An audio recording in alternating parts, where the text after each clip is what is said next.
Welcome to the Andy Staples Show, and we are on the clock. Ari Wasserman. Or we're going to talk about the clock, but we're also on the clock. It's interesting. We actually had this discussion in our podcast conference call, our production meeting last week. You weren't there because you're the brain, the star of the show, the talent. So you don't need to be bogged down with the gory details, but. It was interesting because we had a discussion about how to streamline shows and make them more kind of singularly focused. And how do we want to put out more episodes that are more singularly focused, or do we want to put out more sprawling episodes? And I thought about that today as I was engaging on Twitter with some folks about the clock rules. Ross Dellinger from SI.com put out a story today, and this is something we've talked about a lot over the past, I'd say, year and 2 months, because this has been pretty telegraphed by the people who run the sport that this is going to happen.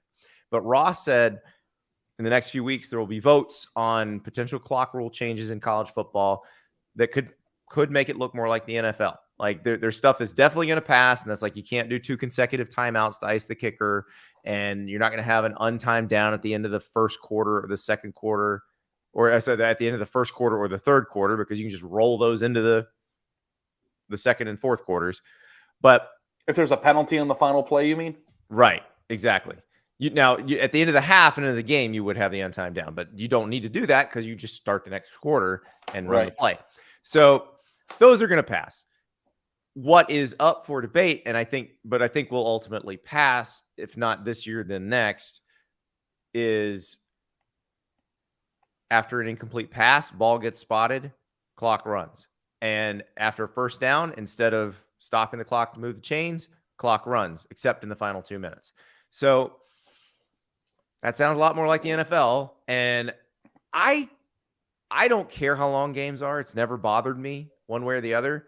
And so I don't really have strong opinions on this topic, but I mentioned it on Twitter, and holy cow, people have very strong opinions both ways on this thing. Like, you got your people who are like, this will ruin college football. I think those people are just complainers, but there are other people who like, no, that's part of the character of the sport. The clock stopping after the first down is part of the deal. It allows these offenses to be a little more creative and do a little bit different things. And then you got the other group that says, okay, bring it on, because I want the game to end at 3 hours and 5 minutes or 3 hours and 10 minutes. I don't understand. So I can move on with my life. First of all, and I don't know that I feel particularly strongly one way or the other on this. Yeah. But the one thing that I don't understand is, why do people want the games to be shorter? Like, I love college football. Well, that's what was interesting to me, because I've never cared about that. But the difference between you and me and other people is we do get paid to do this. It is our job. We're going to watch it no matter what. But I had some people give me good explanations about why they care. And the one that really stuck out to me as the sounding the most logical was, let's say your favorite team has a game that is slated to kick off at 3:30. Noon game goes 4 hours. Your game gets punted to ESPN News or the app and doesn't start on the channel it's supposed to start on when it's supposed to start. And that bothers people. I get why that would bother me if I was a fan of one team and I wanted to watch my team, and I don't want to go hunting for wherever they are on an app. I want to go to the channel I was told it was going to be on, and there it is. So I get that. Yeah, I mean, it doesn't happen often, and when it does, it's not that big of a deal to me. I don't know. You find it. You'll find it. And, I mean, I don't know. Like, to change the rules of the game, then maybe just have that's not exactly why. Okay, they're saying that they're changing it. And look, Greg Sankey from the SEC has said this. Jim Phillips from the ACC has said this. They're saying they're doing it to reduce exposures. So you take plays out of the game because you're adding games with the CFP. Like, they've decided to add games. So listen, if it's a safety thing, then you have to just understand that. I think that's like part of the world we're living in. We want to protect them, right? We want to protect the people who are playing it. The question I have is that doesn't sound like that big of a deal, but I wonder what the data would be on how many less plays there would be. Like, Well, are we talking that's like interesting. 25? So Ross's story said the one with the not stopping the clock after first downs would only remove like 7 to 9 plays per game. The incomplete pass one would absolutely remove probably 20 more. Yeah, so like the only way you can spike the football would be in the final 2 minutes because no one ever spikes it to begin with, right? Exactly. Outside of that time zone. Right. But also to the last second drives that you get from moving the chains would be harder to pull off, right? And like part of the integrity of the game of college football is being able to watch a team with no timeouts and a minute Right. left go down Yeah. the field if they get first downs. Now the NFL solution to that is a 2-minute warning. They give you a free timeout to use as you will, if you can. Yeah, But that's I would be more inclined to start the clock after the first downs, but like the incomplete pass thing is just like football. Well, but the NFL, as soon as the ball is set, they're running the clock except in the last 2 minutes. Does it not seem like football when you're watching it there? No, I know. I guess so. So I don't even know if I really even put that together.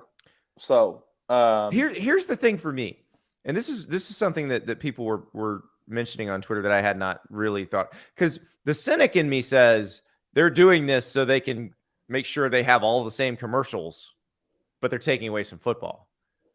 But they're having predictable windows for TV, so that the TV partners are happy. All the advertisers get the same amount of time they always had, and we get less football. The question is, are we actually getting less football, or are we getting less standing around? Well, if you reduce plays, you're getting less football. Okay. Then you're getting less football, and then you should be mad about that if you want more football. And now you would think conventional wisdom would be the longer the game is, the more likely there would be more commercials. But that's not the way it works. You want predictability on yeah, they're going to have the same number of commercials one way or the other. So yeah, it's like speed up the game, but also the timeouts are longer, so they have more commercials. Yeah, I think the predictability of the NFL windows is interesting because it is very predictable on Sundays. Like when a game that started at 1 is still on at 4:30 or 4:25 because it went to overtime or something, it feels very weird.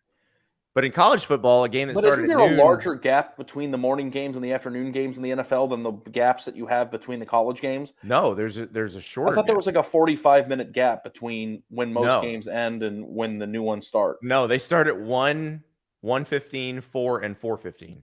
Yeah. So in college, college is different because ESPN 12:30 and 3:30.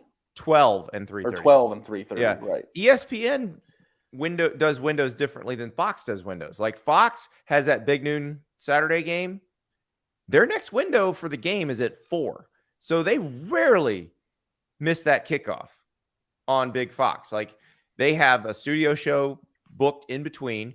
If the game runs long, they don't do the studio show. They just kick it to the next game. But usually they have some time to go back to the studio and yeah, they give you highlights of their games. So that's a solution that also works. But I think they've already decided they're going to do this. This is something they horse traded to get the 12-team playoff. And it's going to happen one way or the other. But I thought it was really interesting how passionate people were on both sides of it. But in college football, there are a lot of games where a team scores a go-ahead touchdown with 1 minute and 6 seconds left. Mm-hmm. And if you have no timeouts, like I think I covered an A&M game this year where Jimbo Fisher said no timeouts in 1.5 minutes in college football is an eternity. It's plenty of time to get down the field, or at least to get in field goal range. It's much, much harder. So like I think the biggest thing about this, more so than anything, isn't how many total plays are run. Well, but remember the timing rules would be the same in the final 2 minutes as they are now. So in the final 2 minutes, they're going to re-pick up the way it is? Yeah. Then I think it's fine. You don't mind? I don't mind it, no. See? That's the thing. And that's what I'm trying to gauge. As long as it doesn't take away from late game drama, which is what we all live for. Right. That's like you really notice the 9 plays that you don't get? It used to drive me crazy when the NBA guys could call timeout on the baseline and then they would inbound from half court. Like it's the ball magically moved because you call timeout. Like what? That's not right. But then I realized, you know what? It makes the game more interesting. It provides more drama at the end of the game. That's why they do it. So Um, I and, think I do think if that if you took that away, but yeah, in the last 2 minutes, if you wanted to do it where the clock just keeps running, that would suck. That would be terrible. yeah. And like if you do it under the guise of player safety, it's hard to get wound up about it. Right. And listen, I am a pretty cynical person, and I don't think they're doing it completely for player safety. I think they are doing it because it makes the TV partners happy. It makes the advertisers happy. It It's also allows it's like happening at the same time as expansion, right. where TV revenue and the big new TV Mhm. deals are happening at the same time. Yep. Yeah. Exactly. So you don't have to dress it up for me. Like that's not if you want to say it's because we want our TV partners want more predictable windows, okay, whatever. Just be honest about it. I still can't get that fired up about it as long as you can stop the clock in the last 2 minutes and you can come back. Yeah. You know If what you the can, thing is more than anything, Andy, to me anyway, is that and me and you have both made fun of people who are traditionalists who don't want to Mhm. change things, right? Like Right. I think it's hilarious when college football fans get mad about alternate uniforms. Or, the traditions of the way things used to go in the 50s. It's like I understand there are certain programs that are more built off those things than others. But the amount of change that is continually happening in this sport all at once. Like what were we just talking about that onside kick rule on Sunday night Yes. when we recorded, Mhm. That's not happening, yet. But Oh, there's a between chance that could happen that could happen. if the XFL shows that works. I wouldn't be shocked because the NFL has brought that one up. They didn't adopt it, but they've heavily considered it. So But that's another how one. much change can you sustain to your sport in a small amount of time? I think Conferences are changing. yeah. NIL's happening. The playoffs expanding. The clock is changing. Like at a certain point, people like I do think that there is such thing as tinkering with something too much. Yes. And So we're gonna find out. We're gonna find out because all you have to do is if only we had a way to measure how many people watch the game. Oh, wait, we do. So I think if that no people matter keep what, watching the everybody's going to games, watch it. It doesn't mean that it's no. good. That's the only thing that matters. Like that's what matters. If people stop watching it, you have a problem. If people continue to watch it, or But what more would they people have to watch do it, to college football to get people to stop watching it? Like that's so absurd. Like everybody is so locked into this now that everybody's going to watch it still. Like I don't think anybody's gonna be like, you know what? They changed the clock rules. I'm not going to watch this anymore. Well, That's not what I'm I had some people say they would stop watching because they changed the Well, clock rules. everybody On who my, says my, they're going to unsubscribe, they're liars. or I stop, know. they're I know. lying. They're Yeah. liars. But didn't they say there were a lot of people who said they were going to stop watching the NBA a few years ago for Yep. political reasons? And didn't Right. the following Those NBA people finals didn't have the watch. highest? Right. Those people didn't watch the NBA in the first place. And then the ones who final, said they were going to stop. NBA finals that came right after it had the highest ratings in the history of the NBA. Yeah.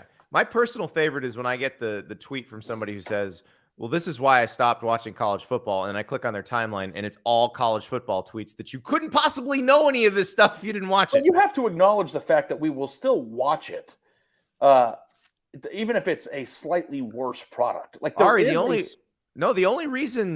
only thing they care about is whether you watch it or I don't know how to explain this any more clearly. But we're not talking about whether or not they should do it or will do it. I'm talking as two college football fans, as college football fans.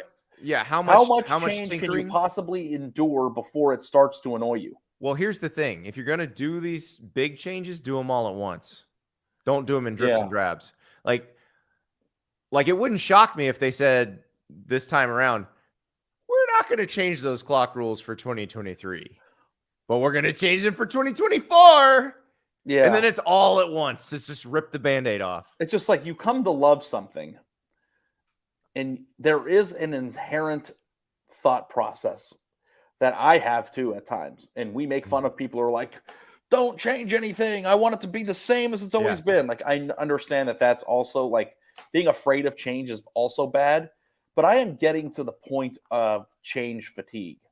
Personally. Well, right. You don't want something to be changed every single time. It's my favorite thing in the always entire needs world. a change, then the thing's not that good. What's the best thing in the entire world? Fried chicken.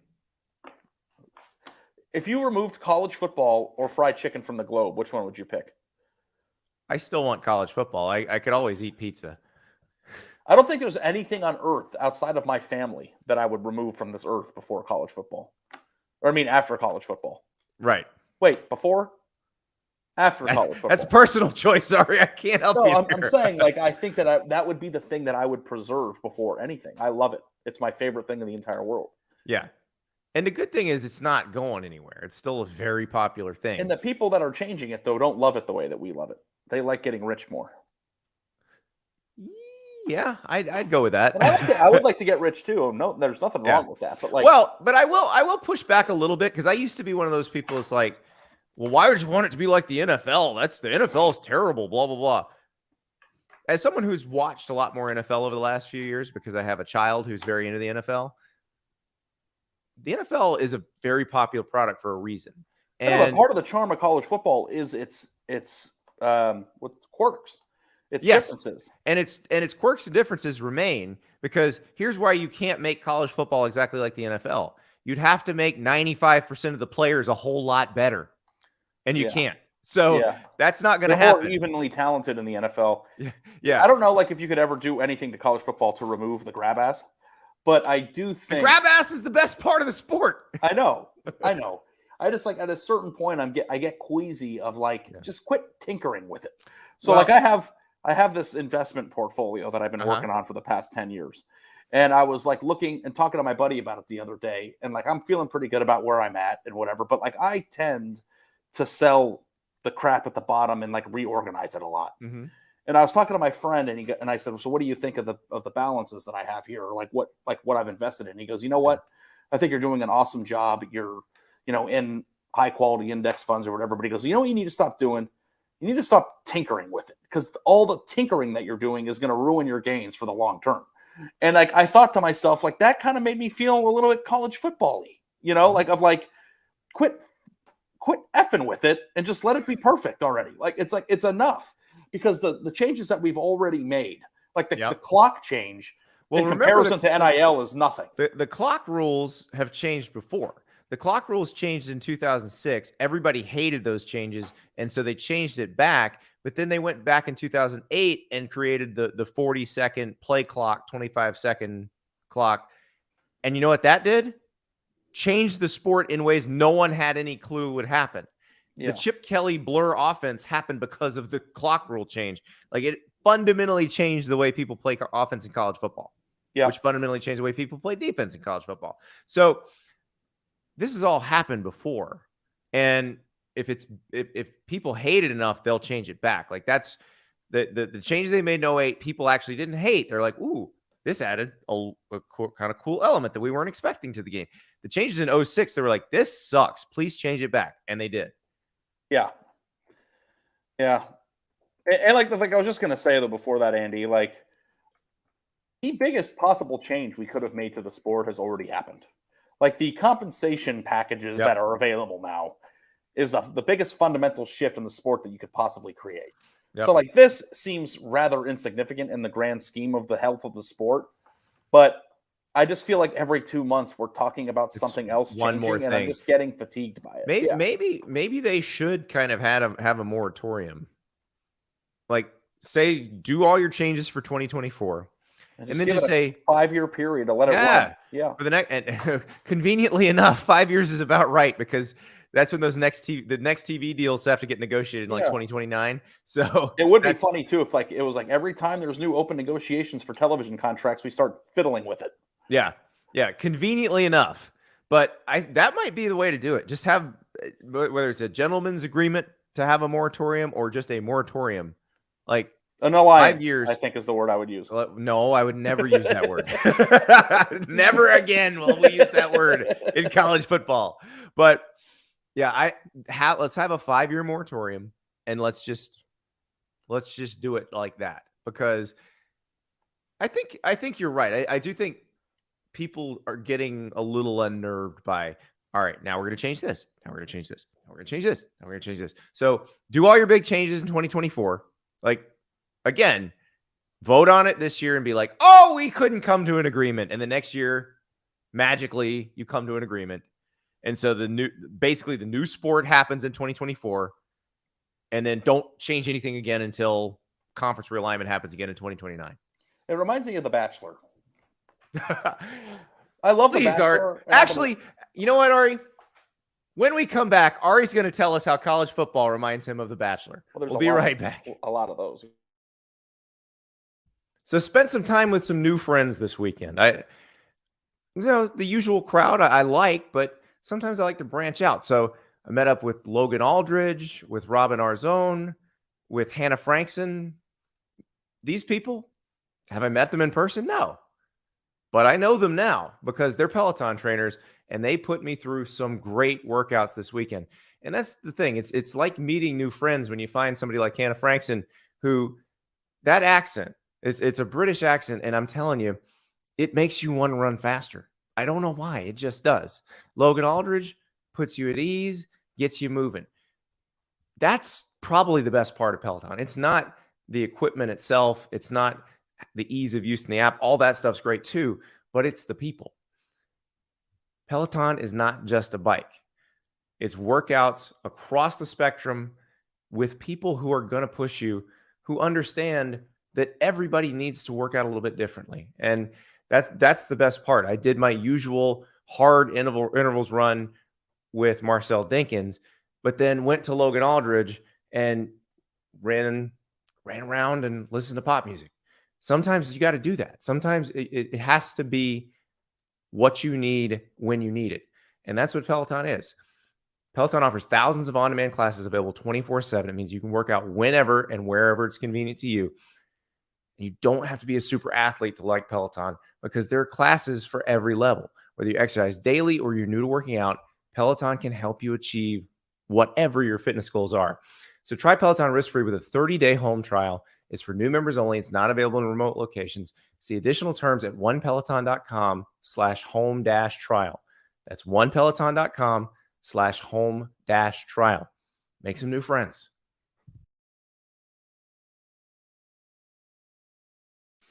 What's the first thing you do when you wake up? Is it check up on your credit score? Didn't think so. At Chime, that's exactly what they do. With your secure Chime Credit Builder Visa card, you can start to build credit with your own money. Chime reports your payments to credit bureaus to help you build up credit over time. The members see an increase of 30 points on average. All of this with no annual fees, large security deposits, or credit checks to apply. So start your credit journey with Chime. Sign up takes only 2 minutes and doesn't affect your credit score. Get started at chime.com/Andy. That's chime.com/Andy. The Chime Credit Builder Visa card is issued by Stride Bank NA pursuant to a license from Visa USA. Chime checking account and $200 qualifying direct deposit required to apply for the secured Chime Credit Builder Visa credit card. Regular on-time payment history can have a positive impact on your credit score. Impact to score may vary, and some users' scores may not improve. Out-of-network ATM withdrawal fees may apply, except at MoneyPass ATMs and a 7-Eleven or any Allpoint or Visa Plus Alliance ATM.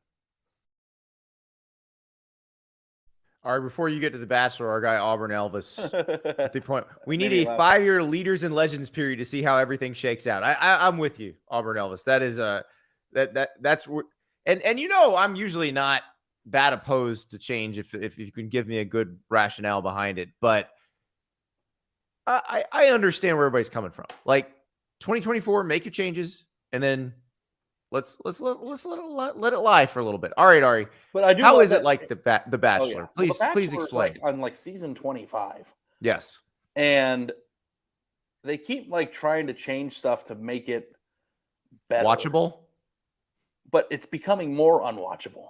And I still watch it because I'm a psychopath, and my wife likes it. Are there Bachelor purists that are like, it needs to be like it was in season 1? Damn it. Dude, it's like Chris Vanini and Dave Ubben were at my house on Saturday, and we were talking about how popular wrestling is. Mm-hmm. Because I have no exposure whatsoever to wrestling, and Vanini loves it. And Vanini loves it, and I guess Dave liked it or likes it, but doesn't have time to watch 5 hours a week of it like you have to keep up with it. But there is an insane following of that, right? Absolutely. And if you're not in that world, you might not realize it. But I think Monday Night Raw is one of the highest rated television shows in all of TV. Yes. The Bachelor has a crazy following. There's podcasts and books. It's probably big. I mean, in terms of ratings, it's bigger. It's on a network. So and people like read about it. Like they'll watch the show and they'll read the books and listen to the podcast. I'm not like that. I just like the show because I find it entertaining. But as I watch it season by season, it's getting considerably worse over the years. And like to the point now where some people are starting to drop off. And it's kind of like just quit fiddling with it and just let it What be is what what it is always. the change to The Bachelor that has bothered you the most, Ari? Well, last season they had two at the same time, and I thought that was bizarre. Like Okay, what were the there's changes? like two women. It was the Bachelorette, and there was two women that were the main character at the same time, Oh, and I thought that was kind of weird. oh, so it wasn't The Bachelorette; it was The Bachelorettes. Bachelorettes. Yeah, yeah. It's like they're That's they're confusing. trying to come up with new ways to spice it up, and really what they're doing is just making it worse. And I know that people are listening to this and, oh, this loser likes The Bachelor. Fair. Hand to God, I get it. I actually But think it's a good analogy. Now, do you feel like college football has been made worse? I don't, but I think there are people who do. Okay. Are there people who, no matter what you do, will complain? Yes. And do you need to worry about what they think? I think people would complain if they made no changes. So there's always a complaint. Right. And I think that's But where we get a little bit off track with the social media stuff. And, the bulk of the college football audience is never going to tweet at us, is never going to send a question into the mailbag, probably isn't ever going to listen or watch this podcast. Like, they're going to watch games on Saturdays in the fall, and that's it. And as long as you tell them where their game is and when they can find it, that's what they want. I struggle with the Twitter theory, and I want you to walk me through this. But if there are people, and we have in our mentions, like some people are more rational than others. Yeah. But I wonder if 1% of college football fans are on Twitter interacting. That means there's 99% of the fan base is out there, the college football fan base out there into the abyss that we'll never hear from. I think it's more than that on Twitter, but it's not a so ton let's just say more than that. 5%. That's good. Of the 5%, let's say 1% is just nuts. Yeah. Of the 1% of that 5%, how does that project to the other 95 that doesn't say anything? Like, that's the thing. Like, I don't know. That's the hardest part, because we don't know. And, we did the playoff expansion survey at the Athletic. And I want to say it was something like 83%. This is, when it was a 14 playoff, 83% favored expansion. And we had, I want to say, what was it? 3,700 or 3,900 responses. But if you extrapolated that out to 3.9 million, do you think it would still be 83-27? That's the thing. That's what I'm trying to figure out. Because those people I would characterize as hardcore fans. Yeah. So, do hardcore fans have a more qualified opinion than the people who are casuals? Right. And the thing about the casuals, and I realize that there's, like Josh Pate always talks about the casuals on his podcast, but the casuals make the sport go round. Like, the casuals pay the bills, and the idea is actually to get more casuals. And I know people who are hardcore fans, I understand that the audience for this podcast is all hardcore fans. And they're like, well, why would you cater to the casual fan? You would cater to the casual fan because they're the decimal points on the viewership. Yeah. They're the ones that make it, like, they're the ones who add commas. And I'm not just sucking commas, up to you the add a lot of people money. who listen to this, though, Andy. I would much rather listen to the opinion of a hardcore fan than a casual. I would too. Well, and it's a more informed opinion, but it also, I'm not sure that group cares that much about these minute things that we care about. Some might not even notice. Right. Would they be like, oh, that game seemed quick? But I feel like the hardcore fans, that 5% that we're talking about, should be the gatekeepers to the opinions that matter, because the casual fans are going to show up either way. So, like, if the hardcores don't like something, then the odds are that the casuals probably wouldn't either. But I think it has to be a situation where they're overwhelmingly in favor or overwhelmingly against something. And like this clock rules thing, I can tell you right now, there's no consensus. Like, half, and it's interesting because people who are equally devoted to the sport care one way or the other for very different reasons. And that's what it's so strange to me, because I have strong opinions about almost everything involving college football. I don't on this. And it's weird I to don't see really everybody feel all else that have such passionate strong about opinions about it. Yeah, well, the thing that I want to know too, it's like even when you go back, and I think that these polls are interesting that we do at The Athletic, but I also think that people vote in a way that would be most beneficial for their favorite team. So it's Yeah, not even necessarily their actual opinion. It's more so which one of these How this things or affect these my team. responses makes my Yeah. team more competitive. So like when you look at 83% of the people who voted in favor of the college football playoff expansion, I would probably say that most of those 83% are people who root for teams like Penn State Right. or Who would get Texas, right, or whose who team would would get get more in. access. It Yeah. doesn't mean that that's what's great for the sport. It means that's what's great for their favorite team. So like, I But don't know, if like more that's people are happy with the sport, isn't that good for the yeah. sport? So I guess that's and I guess that's what it that's why the change is happening, and that's why more people are going to watch and the television dollars are racking in. I mean, they're catering to people to feel more included, and I understand that. But if you are a Alabama fan or a Georgia fan now, the expansion of the playoff might not be as attractive to you as if you're a Pitt fan. There's And like more people's butts to kick. but like also too, if you think about it, like if there are 100 million, or like let's just for the sake of bad math podcast, We're let's just bad do at a math, yes. percentage of all the college football fans out there who just watch football and enjoy it. Yes. How many of those fans? So 100% is everybody. Yeah. Of that 100%, how many of them root for a blue blood? Do you think?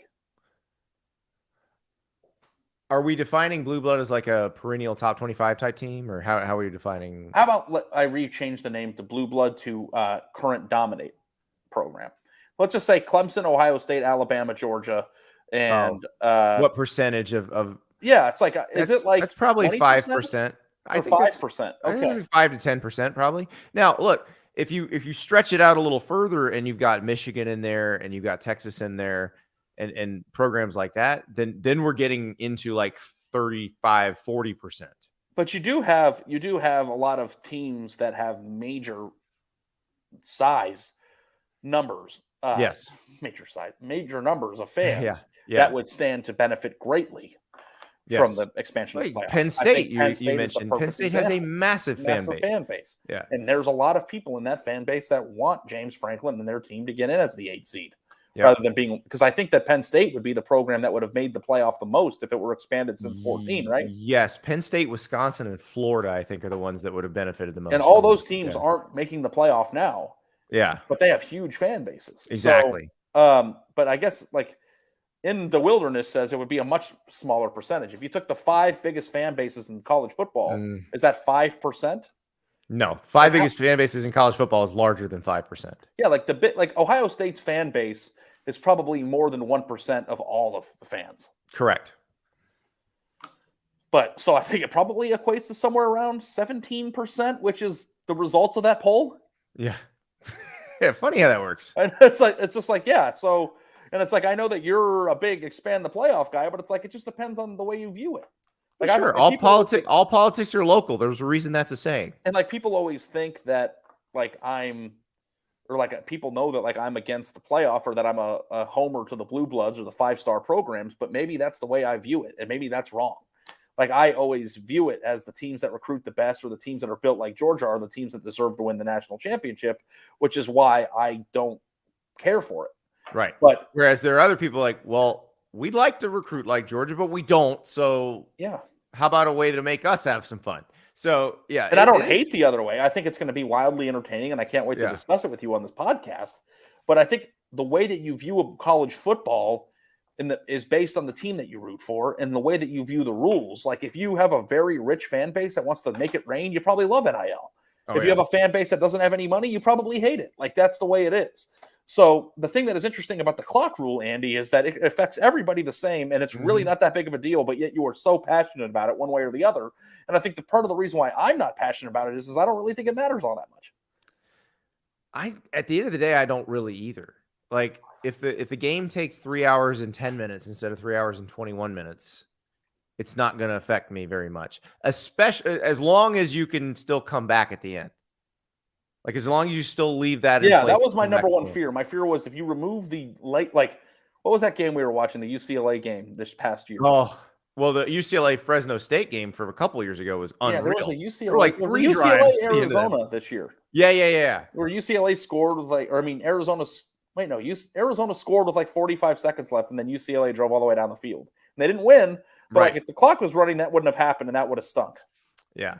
So I think you're right. I think ultimately it's probably not that big of a deal. But I also think you make a good point that there have been so many changes so fast that when you add another one on top of it, you're like, okay, at what point do you just say this is good enough? Well, here's the thing too.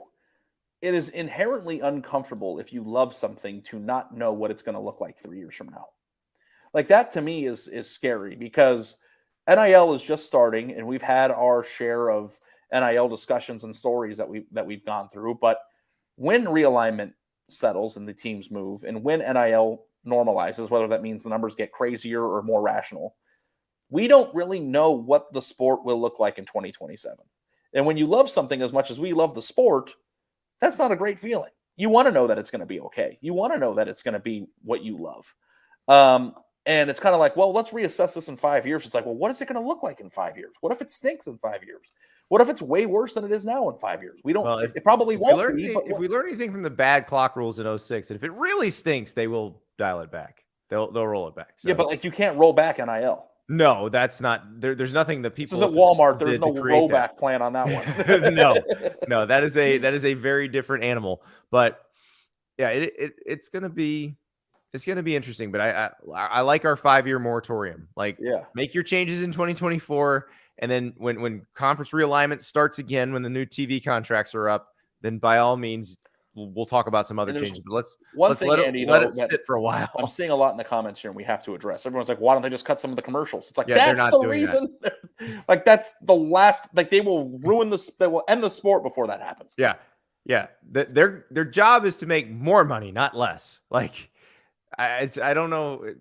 It is a business, and it is the entertainment business. So they're going to try to entertain you, but they're going to try to make as much money as possible whilst entertaining you. Yeah, that is the whole point. Look, Darter Man here. Put that comment up. Yeah. What's the final score of that game under the new clock rules? So it says 52-49 in Neyland happened because of the current clock rules. Well, it's still 52-49 because in the last 2 minutes you can do all that stuff. And also, they all scored in one play on every drive, so I don't know if it really would have mattered. Exactly. But like, if the final score of that game would have been 41-38, that stinks. That's the other one with this one, is I keep seeing people say, well, offenses will just go faster. It's physically impossible to go faster than snapping the ball within about 7.5, 8 seconds of the ball being set. And then that's with no motion and no substitutions. Georgia could do it. But they choose not to. Strategically choose not to. But and we've never seen a team that runs at that pace win at a very high level, except when there were like 2 teams doing it, nobody knew how to defend it. As soon as defenses figured out what was going on, we've not seen a team use that. Like, even the teams that went lightning fast have dialed that back, and they go slow at times, and then they'll go high tempo as a changeup. But I don't think anybody's going to suddenly say, we're going to go fast. Like, one, there's only so fast you can go. Like, there's a physical limitation on that. You can't line up and snap the ball any faster. But Darterman has a really good thought process, because I think the best way to analyze this, Andy, is pick your 10 favorite games that you've watched in the last 5 years, and would they be different? And if the answer to that question is no, then who cares? But if the answer to the question is yes, then I care. I think the thing is, we don't know how they'd be different, because we're thinking about what happens at the end of the game in the final 2 minutes. But we're not thinking about how the scores would have changed in the first quarter, second quarter, third quarter. So it's hard to tell. Like, we actually got to see it played for a little while to see what happens. Yeah. So that's the part that I think is, the numbers on the over-unders are probably going to come down, though. It's going to be harder to score more points. They'd have to. Yeah, one would think. All right, Ari. When we come back, Marcus Freeman talked to the media for the first time since promoting Gerard Parker to offensive coordinator, and he addressed the whole Andy Ludwig at the hockey game thing. And I gotta say, I really liked his answer. We'll hear it when we come back. I remember the first time I tried on a Rhone polo. I slipped it on. I said, "Oh my Lord, this is the most perfect fitting polo shirt I've ever worn." And then I bought 3 of them because when you find a shirt that fits you absolutely perfectly, you get as many as you can. Now, here's the thing. The way Rhone makes his shirts, they're going to fit a lot of people perfectly because it's 4-way stretch. The commuter polo, the one I love, it hugs the right places and makes you look better in all the right places. It's pretty much the best way I can describe it. The commuter pants, same deal. Men's closets were due for a radical reinvention, and Rhone stepped up to the challenge. The commuter collection is the most comfortable, breathable, and flexible set of products known to man, and here's why. Rhone helps you get ready for any occasion with the commuter collection, which offers the world's most comfortable pants, dress shirts, quarter zips, and polos. You never have to worry about what you wear when you have the Rhone commuter collection. It's true. I have the commuter dress pants. I have the commuter joggers, which are my favorite pants in the entire world. So you got favorite polo, favorite pants. It's pretty hard to beat. They're comfortable. You can move around like you're wearing athletic clothing, but you're not. You look like you're ready for work. It washes very well, holds up in the wash. I know everybody says it that their product does. This one actually does. I've got hundreds of washes in on my polo shirts. The commuter collection can get you through any workday and straight into whatever comes next.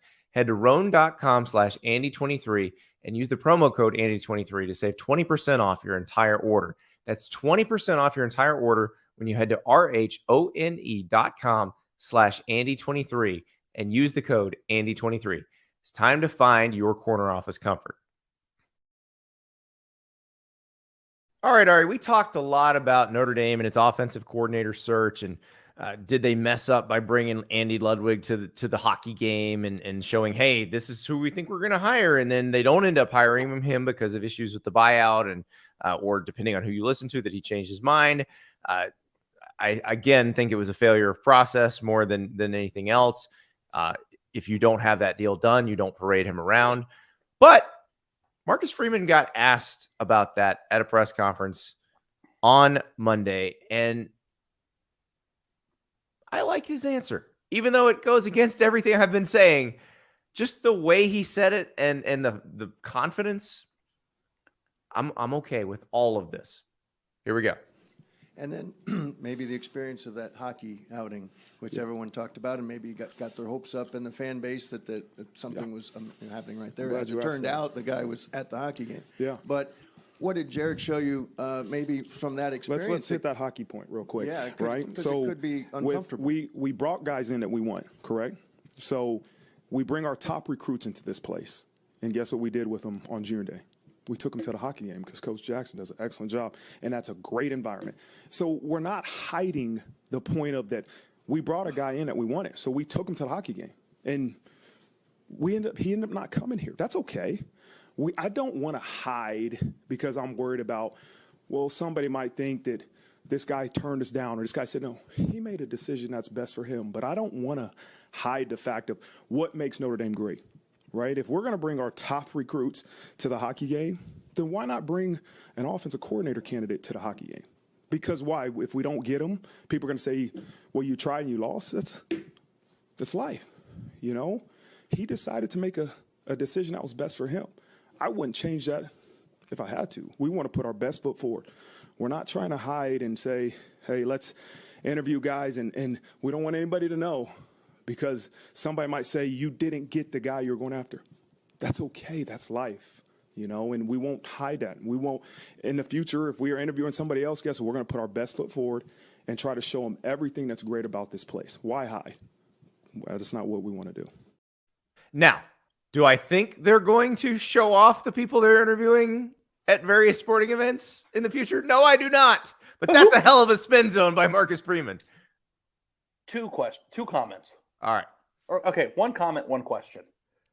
Marcus Freeman is the handsomest coach in college football. Yes, he is very handsome. Yes. Yes. We're gonna do a random ranking of hottest dudes in college. Okay. In college football. Stay tuned. Dudes everywhere. Only fans. You might have to stand. You might have to pay 99 cents a month to get that random ranking, but you will get it. I don't understand why everybody was freaking out about it. That's my comment. I think it was more because of what it looked like. It looked like Notre Dame was not committed to winning, was not that they wouldn't pay the buyout. And again, Pete Sampson had a great column about this. I wrote about it in the mailbag. I don't think it's a case of Notre Dame not being committed. I just think it was like I said, a failure of process. That you have him, like, if you're going to hire him and you get it done, then bring him to the hockey game. And if it's not done yet, then don't bring him to the hockey game. You don't have to answer all these questions. But the way that he answered, it's also not fair to Jared Parker, who now looks like something lesser when he might wind up being the best possible choice. Who knows? Well, did he get to go to the hockey game? He was right there. Yeah, so he was sitting right there. It's like, let's go to the hockey game. I mean, what's going on at these hockey games, by the way? It's a lot better environment than their basketball games. And secondly, my comment is SMU better be in the Pac-12 because they brought George Kliavkoff to a basketball game. That's right. They did. Yeah, I don't know. I mean, I kind of, Marcus Freeman is smooth. And I don't know if it's like that, like skin tight white dress shirt and the blazer that fits perfectly, but that button by your belly button. Yeah, you shop off the rack, so you understand. I can now. I couldn't before. So. But like I bought that. I think that like stuff like that, yeah, if it puts you in the best position to get your guy, then do whatever you got to do. It played with me. And I will point out something Pete Sampson said on our show before the Ludwig thing even came up, when they were still Tommy Rees had just left. They were looking at a couple other guys, and Pete made the point of, with this offensive line, with these backs, with Sam Hartman, whoever they make the offensive coordinator is probably going to have success this year. Yeah. I mean, it is kind of an interesting thing too. And we'll probably talk more about this during spring football and into the fall, but like this could be a transformative year for Notre Dame. Like if Sam Hartman it's a one way or the other kind of year, because you can't have a lot like the Marshall loss and the Stanford loss last year. You cannot have those games. I feel like if Notre Dame makes the playoff this year, which I think is a distinct possibility, everybody can make the playoff 2 years from now. But in this year, I think that, you have a coach that is as smooth as that has testimony of success, and you might be on the fast track to something really good there. So this is a very, you're very thinking big of, year. Yeah, you're thinking of that from a recruiting standpoint. Like, this guy is going to recruit really well, which we know he's a good recruiter. Well, also too, if you hire the right coach that can, get Sam Hartman the development that he's hoping for the NFL, which is the reason that he showed up there, right? Mm-hmm. It's a hell of a sales pitch, because I do think that they have something cooking there. Yeah, it hasn't happened yet. It's an egg. I want to see it hatch. They've got a schedule that can.